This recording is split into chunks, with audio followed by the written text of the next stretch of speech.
There are many answers that will arrive to you, but they did not come by God. There are many other routes to force your answers to arrive. The human will, corruption can make answers arrive to you, but it did not come by God. Are we together? So just because answers arrive, one of the ways you know an answer came from God is because it must produce the glory of God in your life.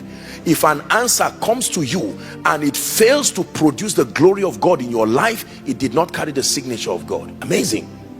There is what we call the latent power of the human will.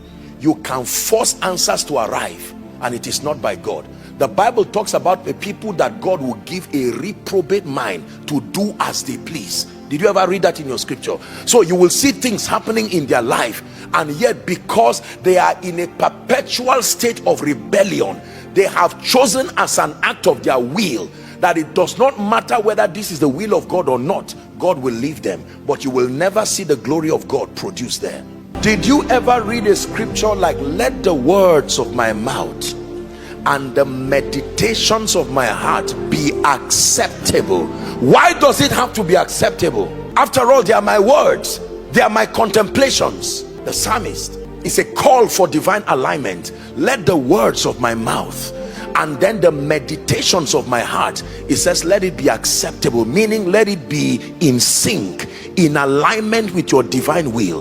Let me tell you this, the degree to which the glory of God is birthed and revealed in the life of a believer is the degree to which you come into divine alignment with his will for you. Now, the will of God is not the only option you have. You have your will, you can have your life. Here's a generation that says it's my life. You are right, because God gave you a will.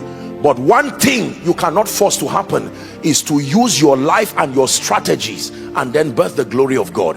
If the glory of God is to be birthed and to be revealed, the level of excellence and dexterity that is derived from the life of even a Christian is dependent to the degree to which you walk in keeping with that divine script. Lo, I come in the volume of the book, as it is written of me already, to do your will. I can choose as an act of my will that this is how I want to run my life. How many of you know that even though God has called me into this apostolic and prophetic ministry, I can make up my mind today as an act of my will that I'm tired, and God will come with his mercy. He will use all the instruments of mercy to bring me back as a father. But if he verifies that I'm doing it consciously, knowing the consequence, but I have chosen, he will respect it. From that time, this dimension of glory that follows obedience will cease, but I will run my life.